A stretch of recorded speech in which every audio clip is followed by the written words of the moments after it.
Bago magsimula, alamin muna natin kung ano nga bang ibig sabihin ng rape o panggagahasa.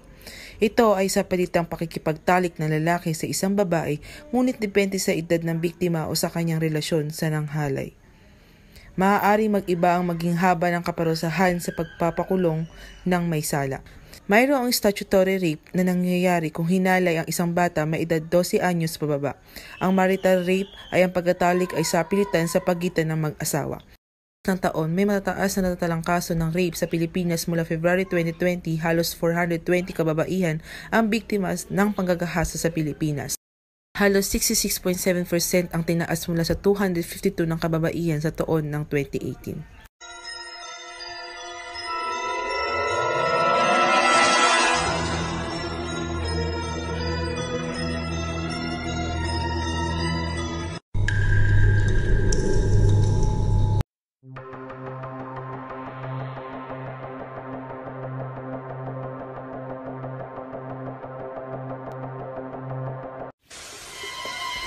Rape cases.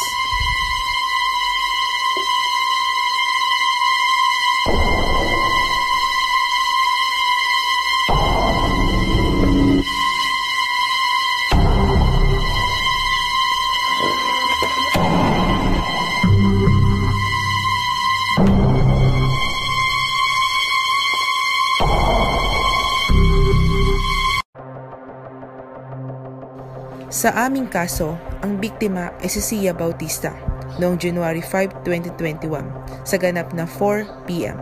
sa Barangay Talipapa, Cabanatuan City. Ang suspect si Jay Santos na may kasong rape with homicide.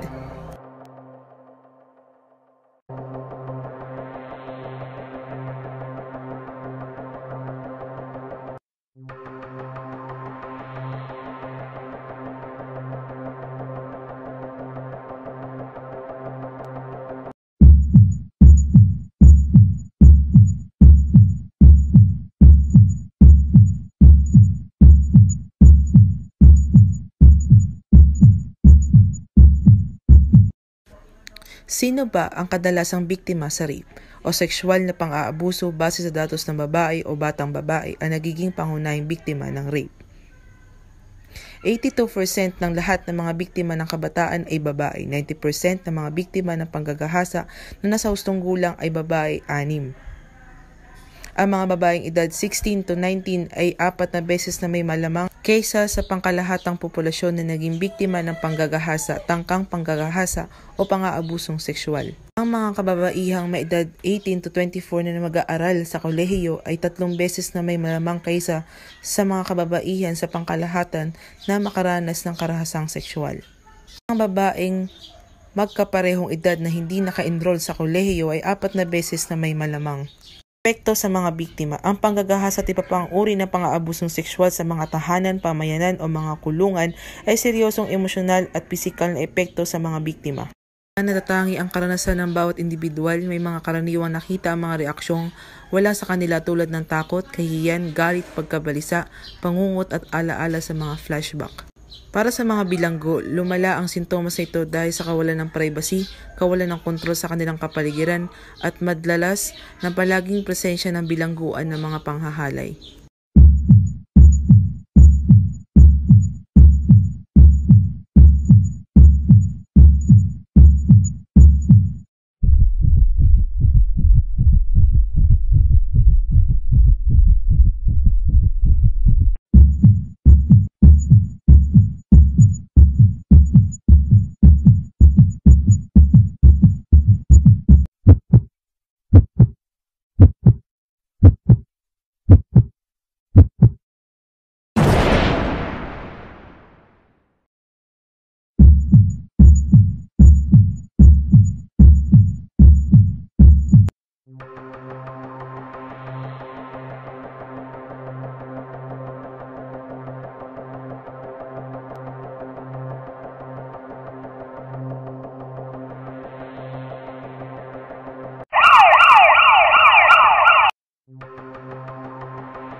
Ang batas laban sa panggagahasa ng 1997 o Anti-Rape Law of 1997 na nagpalit na nakaraang kahulugan ng panggagahasa ayon sa tinukoy ng pinabagong Kodiko Penal ng 1930 or RPC of 1930. Artikulo 266A, panggagahasa kapag at paano ginawa. Pamamagitan ng isang taong pagkakaroon ng kalaman ukol sa laman ng isang babae sa ilalim ng mga sumusunod na pangyayari. Una, sa pamamagitan ng pwersa, pagbabanta o pananakot. Ikalawa, kapag ang naapi ay inalisan ng mga kadahilan ng tumanggi o sa kabilang banda ay hindi na mamalayan.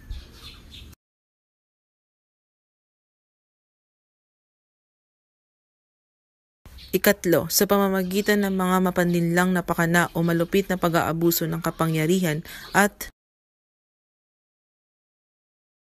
Ikaapat, kapag ang naapi ay sa ilalim ng 12 taong gulang o kaya naman hindi, kahit na wala na pangyayari na nabanggit ngunit katumbas ng mga nasabi sa itaas.